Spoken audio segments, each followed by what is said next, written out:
আলোচনার কেন্দ্রবিন্দুতে ঢাকা বিশ্ববিদ্যালয় কেন্দ্রীয় ছাত্র সংসদ ডাকসুর নির্বাচন। ক্যাম্পাসে ছড়িয়ে পড়েছে নির্বাচনের আবহ। ২৯ জুলাই তফসিল ঘোষণার পরপরই তোড়জোড় শুরু হয়েছে ছাত্র সংগঠনগুলোর মধ্যেও। বিভিন্ন প্যানেল থেকে কাদের প্রার্থী করা হবে তা নিয়ে চলছে পর্যালোচনা।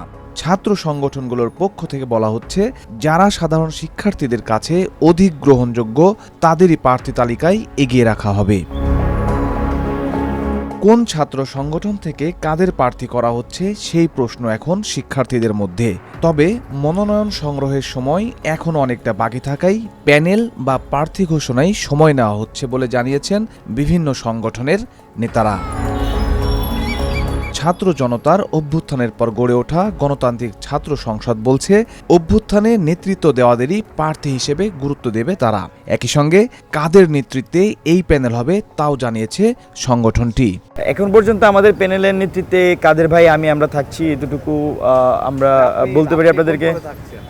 আমি সম্ভবত জিএস পদে ইলেকশন করার সম্ভাবনা বেশি। আপনাদের পদের আর কাদের ভাই বিপি প্যানেলে ইলেকশন করার সম্ভাবনা বেশি। এখন পর্যন্ত আসবে, হ্যাঁ, নারী নেতৃত্ব অবশ্যই আমাদের প্যানেলে আসবে। আমরা তো শুরু থেকে অভ্যুত্থান বলি আন্দোলন, আমরা কিন্তু নারীদেরকে চেষ্টা করেছি কমফোর্ট জোন একটা মুভমেন্টে স্পেস করে দেওয়ার জন্য, এবং অভ্যুত্থান পরবর্তী সময় আমরা কমফোর্ট জোন পলিটিক্সের কথা বলছি নারীদেরকে নিয়ে। তো আমাদের এই প্যানেলে নারীদের বিষয়ে চমক থাকবে। আর একটা জিনিস আপনাদেরকে জানাতে চাই, ঢাকা বিশ্ববিদ্যালয়ের আমাদের একটা শক্তির জায়গা কিন্তু নারীরা যথেষ্ট পরিমাণ আমাদেরকে সাপোর্ট দিচ্ছে। আমাদের সংগঠনে যথেষ্ট পরিমাণ নারী আছেন। তো আমাদের প্যানেলও আশা করি একটা ভালো সংখ্যক নারী আপনারা লিডারশিপে দেখবেন। আমাদের একটি গবেষণা ভিত্তিক বিশ্ববিদ্যালয়ের জন্য যে ধরনের একাডেমিয়া দরকার, যে ধরনের আপনার এই হল দরকার, শিক্ষার্থী যে ধরনের পড়াশোনার সার্ভিস দরকার, এই ডিপার্টমেন্টের টিচারদের কী ধরনের কোয়ালিটি দরকার, এই সব কিছু মিলিয়ে আমাদের ইশতেহারটা থাকবে। এবং এই ইশতেহারটাকে সফল করার জন্য যে ধরনের সেক্রেটারিয়েটের যে যোগ্য লোকগুলো দরকার তাদেরকে মূলত আমরা নিয়ে আসার চেষ্টা করব।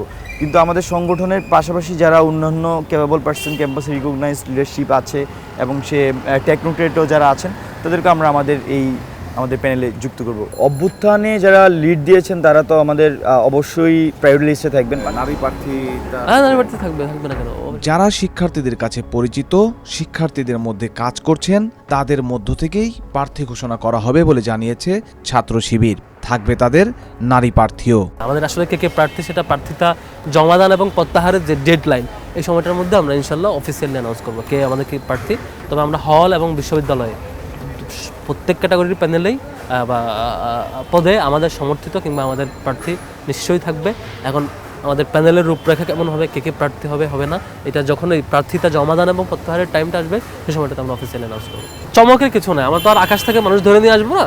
আমাদের যারা পরিচিত, বিশ্ববিদ্যালয়গুলোতে যারা অ্যাক্টিভিজম করছে, স্টুডেন্ট রিফর্মের কর্মসূচি কাজ করছে, আমাদের রেগুলার ওই যে বললাম ইন্টারনাল ভিউটিটা আমাদের রেগুলার প্র্যাকটিসটা সবার জন্য অবারিত করে দিচ্ছে, কাজ করছে, ঘুরে ফিরে তারাই আসবে। এখানে আসলে চমকের কিছু নাই। তারা অলরেডি ক্যাম্পাসে আছে, ক্যাম্পাসে কাজ করছে, শিক্ষার্থীদের সাথে কানেক্টেড, পরিচিত, তারাই প্রার্থী হবেন।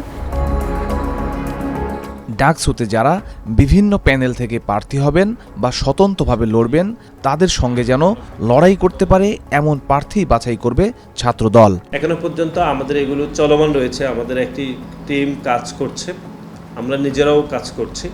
সুতরাং এখনো পর্যন্ত সার্বিক কোনো বিষয়ে আসলে কোনো চূড়ান্ত সিদ্ধান্ত আসেনি। যেহেতু এটি একটি বড় ছাত্র সংগঠন, সুতরাং এখান থেকে কারা প্রতিনিধিত্ব করবেন বা সামগ্রিকভাবে শিক্ষার্থীদের কী ধরনের আশা আকাঙ্ক্ষা আমাদের প্রতি রয়েছে বা কারা এই আশা আকাঙ্ক্ষা আসলে ফুলফিল করতে পারবে, সুতরাং সামগ্রিক বিষয়গুলো পর্যালোচনার মধ্যে রয়েছে। এখনও পর্যন্ত চূড়ান্ত কোনো প্রার্থী, চূড়ান্ত কোনো সিদ্ধান্তে আসলে আমরা আসেনি বলতে আমরা এখনও সিদ্ধান্ত নিইনি। সুতরাং এগুলো আরেকটু সময় গেলে আমরা আসলে বুঝতে পারবো। অনেকেই তো রয়েছে, নিশ্চয়ই আপনি জানেন যে অনেক ছাত্র সংগঠন, অনেকে ব্যক্তিগত পর্যায়েও কাজ করছে। এবং বিশ্ববিদ্যালয়ের যে গঠনতন্ত্র ছাত্র সংসদ, সেখানে যে কোনো শিক্ষার্থী কিন্তু ছাত্র সংসদের যে কোনো পদে নির্বাচন করতে পারবে, এটি তার এখতিয়ার রয়েছে। সুতরাং অনেকে আলোচনায় আছেন। আমরা প্রতিটি যারা প্রার্থী হতে পারেন তাদের প্রতি আমাদের বিশেষ নজর রয়েছে।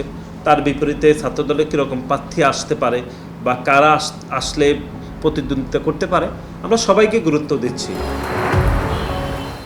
দীর্ঘদিন ধরে যারা ভয়ের পরিবেশের বিরুদ্ধে লড়াই করেছে তাদের দিয়ে প্যানেল তৈরির কথা ভাবছে ছাত্র ফেডারেশন। হতে পারে জোটও, এমন ইঙ্গিত দিলেন সংগঠনটির সভাপতি। যারা ঢাকা বিশ্ববিদ্যালয় ছাত্র সংসদের জন্য, ঢাকা বিশ্ববিদ্যালয়ের যে দখলদারিত্ব ছিল ছাত্রলীগের আমলে, সন্ত্রাস ছিল, গণরুম ছিল, গেস্ট রুম ছিল, এই যে নিপীড়নের একটা ভয়ের যে পরিবেশ, এই পরিবেশের বিরুদ্ধে যারা দীর্ঘদিন ধরে লড়াই করছে, এখানে গণতান্ত্রিক একটা ক্যাম্পাস বিনির্মাণের স্বার্থে যারা দীর্ঘদিন ধরে এখানে সংগ্রাম করছে, সেই ধরনের মুখগুলোকেই আমরা আমাদের ছাত্র ফেডারেশনের পক্ষ থেকে সমর্থন দিব এবং আমরা চেষ্টা করব সেই ধরনের লোকগুলোকেই, ছাত্রদেরকেই আমাদের পক্ষ থেকে প্রার্থী করা।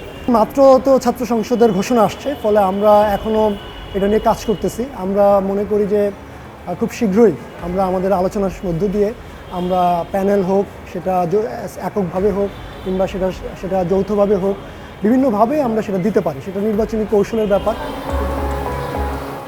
অভ্যুত্থানের পূর্বেও যারা অন্যায়ের বিরুদ্ধে লড়াই করেছেন এবং যারা এখন স্বতন্ত্রভাবে ক্যাম্পাসে কাজ করছেন তাদের নিয়ে প্যানেল করার কথা ভাবছে ছাত্র অধিকার পরিষদ। ভাইস প্রেসিডেন্ট পদেই ক্যান্ডিডেট হব বলে এখন পর্যন্ত সিদ্ধান্ত নিয়েছি আর কি। আমরা যেভাবে করে প্যানেল তৈরি করছি সেক্ষেত্রে দলের বাইরে আমাদের নামটাই হচ্ছে ডাকসু ফর চেঞ্জ, কারণ আমরা আর পিছনে ফিরে যেতে চাই না। সেই পেশিশক্তি, কালো টাকার রাজনীতি, দলীয় লেজুর ভিত্তির রাজনীতি, সেটাতে আমরা ফিরে যেতে চাই না। আর দ্বিতীয়ত আমাদের যে মোটো স্লোগান হচ্ছে no more politics, no more violence, make the DUCSU for academic excellence. আমরা একাডেমিক এক্সেলেন্সের জায়গাটাকে প্রমোট করতে চাই। সেই জায়গা থেকে আমাদের সাথে আরও বিশ্ববিদ্যালয়ে যারা অ্যাক্টিভিজম করেন, অধিকার নিয়ে কথা বলেন, সংস্কৃতির জগতে ভালো করছেন, ক্রীড়া জগতে ভালো করছেন, সাহিত্যের জগতে ভালো করছেন এবং পরিবেশ নিয়ে কাজ করেন, এরকম আরও যারা ভালো ভালো ফেস আছেন, তারা আমাদের সাথে কথা বলছেন, অলরেডি অনেকে যুক্ত হয়েছেন। আমরা তাদেরকে সাথে নিয়েই আসলে এই ডাকসু ফর চেঞ্জ এই কাজটা আমরা আসলে করতে চাই।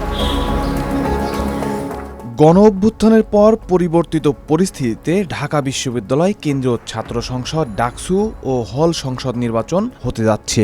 তবে কোন প্যানেল থেকে কারা প্রার্থী হবেন তা পুরোপুরি জানতে আরও কয়েকটা দিন অপেক্ষা করতে হবে। প্রার্থী নির্ধারণে সংগঠনগুলো সচেতন অবস্থায় আছে বলে জানিয়েছেন ছাত্র নেতারা।